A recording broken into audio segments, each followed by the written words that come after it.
Hello मेरे प्यारे दोस्तों, नमस्कार। आज मैं बिल्कुल HLO ऐप के अंदर आपकी ट्रेनिंग लेकर आ गया हूँ, पूरी कंप्लीट। हम पूरा प्रैक्टिकल करके समझेंगे, वो भी HLO ऐप के अंदर। तो यहाँ पर मैं सबसे पहले अपने पिन दर्ज कर लेता हूँ। ये पिन दर्ज कर लिया हमने, और पिन दर्ज करने के बाद हम इसकी मेन स्क्रीन पर आ गए। तो सबसे पहले हम यहाँ पर रिफ़्रेश पर क्लिक करेंगे। हमने HLO ऐप को रिफ़्रेश कर लिया है, और ये हमारा ट्रेनिंग ऐप है। यहाँ पर आप देखिए लिखा हुआ है साहब, ट्रेनिंग ऐप है, भारत की जनगणना 2027। सबसे पहले ये वाला कॉलम आपके पास रहेगा, HLB चुने। तो यहाँ अगर मैं क्लिक करता हूँ तो ये देखो कीपैड नहीं दे रहा है। तो यहाँ पर ये आपको चूज ही करना पड़ेगा, जो कि जो भी HLB आपको मिली हुई होगी वो यहाँ पर ड्रॉप डाउन में दिख जाएगी, वहाँ से आप चूज करें। ये वाला एरिया आपके जो नियुक्ति आदेश है उसमें ये सारी चीज़ें आपको मेंशन होगी, है ना। और यहाँ पर आप नीचे आएंगे तो देखिए लिखा हुआ है नजरी नक्शे के अनुसार भवनों की अपेक्षित संख्या। यहाँ पर आप डाल सकते हैं, देखो कीपैड आ रहा है ना। तो यहाँ पर मैंने भवनों की अपेक्षित संख्या आपको प्रैक्टिकल कराने के लिए 250 मैंने डाल ली। चूंकि एक भवन में एक से ज़्यादा जनगणना मकान हो सकते हैं, इसलिए मैंने 250 से ज़्यादा यानी 300 यहाँ पर मैंने डाल ली है ना, अपेक्षित मकानों की संख्या। ठीक है, यहाँ तक का काम हो गया। ये सारा काम मैं ट्रेनिंग पर्पज से कर रहा हूँ, यानी आपको करके दिखा रहा हूँ ट्रेनिंग ऐप के अंदर। ये ओरिजिनल ऐप नहीं है, ये ट्रेनिंग ऐप है ना। तो यहाँ पर हम मकान सूचीकरण कार्य पे क्लिक करेंगे। ये प्रारंभ तिथि की जानकारी दे रहा है, कह रहा है कि इस ऐप में प्रारंभ तिथि 15/5/2026 तक डाले गए सभी डेटा को परीक्षण डेटा माना जाएगा, और 15/5/2026 को हटा दिया जाएगा। तो ये पॉपअप ओपन होगा, यहाँ हम ठीक है पर क्लिक कर लेंगे। ओके, ठीक है पे क्लिक करने के बाद देखो यहाँ पर ये जो ब्लॉक है ये आपको दिखा रहा है। उसके बाद 6 बॉक्स आपको दिखाई दे रहे होंगे। पहला बॉक्स है मकान सूची की प्रविष्टि, दूसरा है डेटा अपडेट करें, तीसरा बॉक्स है पहले से सिंक किए गए डेटा को संशोधित भी आप कर सकते हैं इस पेंसिल पर क्लिक करके। ये सारांश देखने के काम आएगा। यहाँ से आपको क्लिक करके डाटा को सिंक करना है, और ये पूर्ण के रूप में चिन्हित करें, यानी ये सबसे लास्ट का है। जब आपका सारा काम हो जाएगा तो यहाँ आपको साइन करने हैं, है ना, इस बॉक्स को टिक करके। तो ये भी हम देखेंगे बाद में। ठीक है, नीचे लिखा हुआ है भारत के महारजिस्ट्रार एवं जनगणना आयुक्त का कार्यालय, गृह मंत्रालय, भारत सरकार द्वारा डिजाइन और विकसित। तो अब हम इसके मकान सूची की प्रविष्टि यानी इस वाले बॉक्स पर हम क्लिक करते हैं। तो देखिए लाइन क्रमांक है ना, वो 3 डिजिट में चलेंगे और ये ऑटो चलेंगे। यहाँ पर मैं 017 का काम टेस्ट के रूप में कर चुका हूँ, इसलिए यहाँ लाइन क्रमांक 08 है। यानी इस HLO ऐप के अंदर 18वें नंबर का काम हम कर रहे हैं। ये लाइन क्रमांक ऑटो आएगा, इसमें आपका कोई रोल नहीं है। ठीक है, भवन नंबर, ये आप भवन नंबर दर्ज करें या चुनें। ठीक है ना, भवन नंबर आप दर्ज भी कर सकते हैं और चुन भी सकते हैं।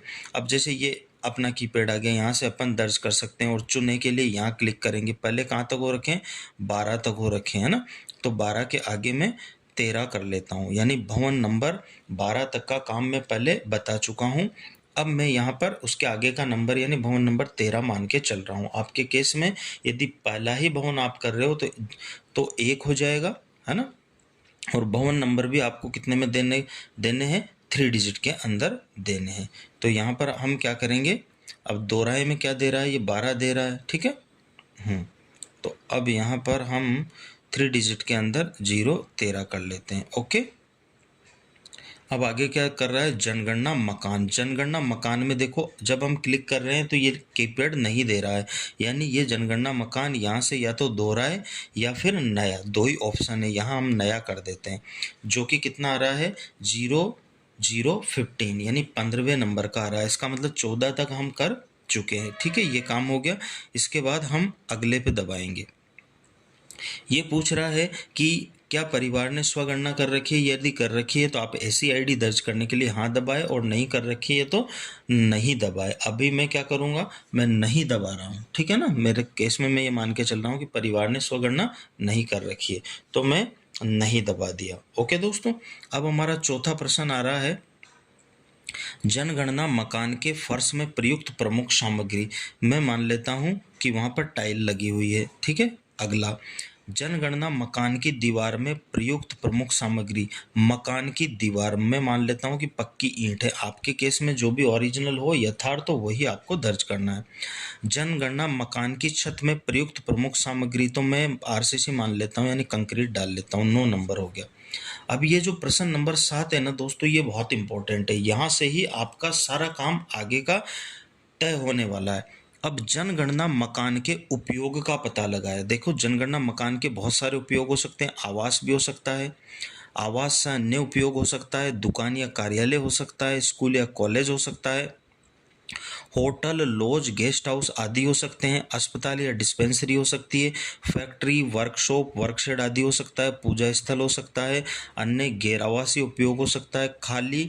और देखो इसमें लॉक है और संस्थागत का ऑप्शन भी है। अगर मैं लॉक है करूं तो देखो नहीं हो रहा है, कोई इनको एक चूज करना पड़ेगा, उसके बाद ही हम कर रहे हैं। ऐसे संस्थागत पे भी कर रहे हैं तो नहीं हो रहा है। तो मैं इस वीडियो में आपको सबसे ज़्यादा जो काम आने वाला है आवास वाला, वो करके बता रहा हूँ। यानी आवासीय, मैंने जनगणना मकान का उपयोग क्या मान लिया, आवासीय मान लिया। अब देखो आवास पर क्लिक कर दिया, कोड नंबर 1 पर, है ना। वास्तविक उपयोग दर्ज हमसे नहीं करवा रहा। अगर आप जिस मकान में गए हैं और वो आवासीय है और उस दिन की विजिट के दौरान वो लॉक पाया जाता है, तो आप लॉक पे क्लिक करेंगे तो ये हो जाएगा, यानी ताला बंद है तो ये हो जाएगा। और लॉक किया हमने, आगे बढ़ गए। तो देखो डायरेक्ट ये कहाँ पर ले गया हमको, प्रश्न नंबर 34 पर ले गया। कहाँ पर ले गया, प्रश्न नंबर 34 पर। और कह रहा है कि मोबाइल नंबर दर्ज करें। अब चूंकि लॉक है, मोबाइल नंबर किससे लेंगे, तो मोबाइल नंबर हमारे पास नहीं है। तो अब हम क्या करेंगे, बिना मोबाइल नंबर दर्ज किए ही सबमिट करेंगे। तो देखो ये उत्तर समीक्षा दे रहा है हमें। क्रम संख्या जो हमारी 018 थी, भवन नंबर 013 थे, जनगणना मकान नंबर 0015 था, और बाकी सभी कॉलमों में लागू नहीं इसने दे दिया है ना।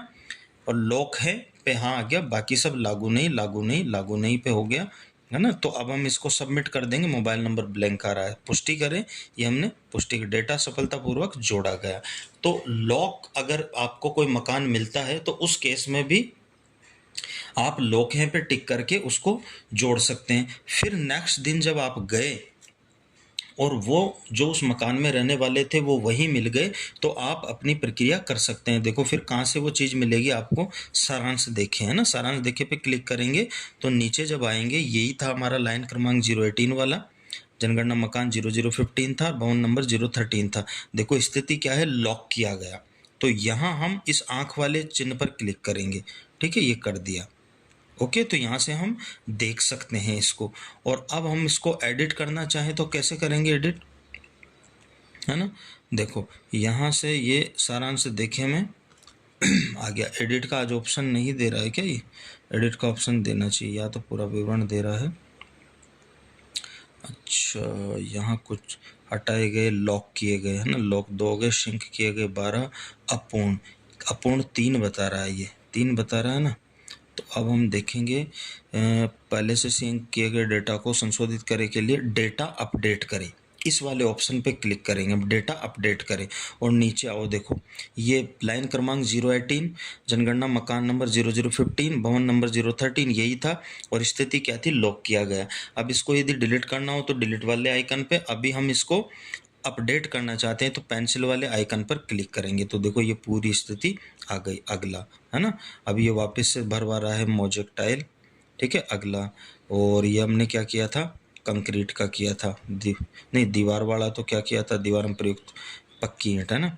और छत में प्रयुक्त, छत में आरसीसी कंक्रीट किया था, ठीक है। अब आवासीय बताया था ना अपन ने, तो अब ये लॉक है को अनलॉक करना पड़ेगा अपन को। जो पहले लॉक है उसको अनलॉक किया और अगला दबाया, तो देखो ये पूछ रहा है वापस किस स्वगणना आईडी है क्या, तो नहीं है। तो अगला किया हमने, तो देखो अब ये, अब हमने हटा ही दिया था। तो अब ये प्रश्न नंबर देखो कहाँ पर ले जाएगा हमें, 7 तक तो वो ही गया था, 7 तक तो ये था। 7वां प्रश्न, जनगणना मकान के उपयोग का पता लगाया, तो आवास है ना। अब अनलॉक हमने कर ही दिया। अगला देखो ये 8वां आ गया। तो अब मैं पूरा प्रोसेस आपको थोड़ा सा फास्ट तरीके से बता देता हूँ। यथार्थ में आपको जो वहाँ पर मौजूद है, जो उत्तरदाता उत्तर देता है वही भरना है ना। मैं अपने केस में चीज़ें मान के आपको एक तरह से प्रैक्टिकल दिखा रहा हूँ, मैं समझा रहा हूँ, है ना। तो जनगणना मकान की स्थिति मैंने अच्छी मानी। अगला परिवार क्रमांक ही ऑटोमेटिक देगा, है ना। देखो यहाँ पर मैं क्लिक कर रहा हूँ तो इधर कीपैड नहीं आ रहा, तो परिवार क्रमांक 3 डिजिट में ये ऑटोमेटिक दे रहा है। इस परिवार में सामान्यतः रहने वाले व्यक्तियों की कुल संख्या, मैं मान लेता हूं कि इस परिवार में सामान्यतः व्यक्तियों की कुल संख्या 10 है जो यहाँ निवास करते हैं। परिवार के मुखिया का नाम, अब ये हिंदी में ही लेगा यहाँ पर, क्योंकि हिंदी भाषा हमने सेलेक्ट कर रखी है और हिंदी भाषा ही आपको सेलेक्ट करनी है, ये विशेष ध्यान रखना है।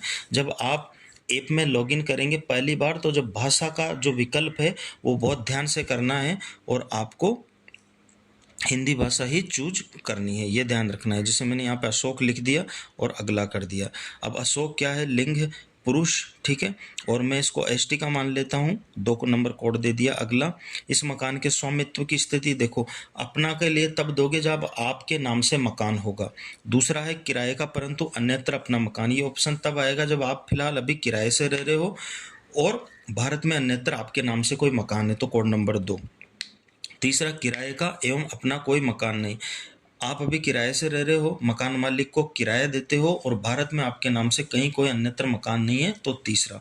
और तीनों ही केस नहीं बनते हैं तो चौथा। मैं अभी यहाँ पर तीसरा ऑप्शन दे देता हूँ, किराए का अपना कोई मकान नहीं।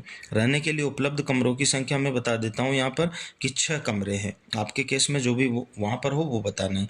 इस परिवार में रहने वाले विवाहित दंपतियों की संख्या, अब 10 मेंबर है तो मैं कह देता हूँ कि इसमें 4 विवाहित मेंबर है ना। देखो, विवाहित दंपति मतलब जोड़ा, हस्बैंड वाइफ का, लिव इन रिलेशन वालों को भी काउंट करेंगे, है ना। तो अगला पे क्लिक कर देंगे। पेयजल का मुख्य स्रोत, नल का पानी उपचारी स्रोत से आता है। अगला, पेयजल स्रोत की उपलब्धता परिसर के अंदर आ रहा है। अगला, प्रकाश का मुख्य स्रोत बिजली है, आपके केस में जो भी हो वो आपको करना है। शौचालय की सुलभता हाँ और नहीं, तो हाँ है और केवल परिवार के लिए, नहीं है तो आप इस वाले में खुले का के लिए कोड नंबर 4 देंगे। शौचालय का प्रकार क्या है, फ्लश या पोर फ्लश शौचालय जुड़ी हुई। देखो, फ्लश तो आप जानते ही हो, बटन वाला, और पोर फ्लश क्या होता है, पोर मतलब उड़ेलना, जैसे बाल्टी से पानी उड़ेलना या मग से, तो वो पोर कहलाता है। तो पोर फ्लश है तो वो है। अब यहाँ मेरे केस में सेप्टिक टैंक है, देखो 1 2 3 4 5 6 7 8 9 और 0, यानी कुल 10 कोड दिए हैं। जो भी आपके केस में लागू वो आप भर लीजिए, है ना। सेप्टिक टैंक वाला मैंने कर लिया। अगला, गंदे पानी की निकासी किससे जुड़ी हुई है, तो ढकी हुई नाली से। परिसर के अंदर स्नान सुविधा की उपलब्धता है हाँ, और स्नान गृह बना हुआ है, ठीक है, नहीं है तो नहीं कर दे आप।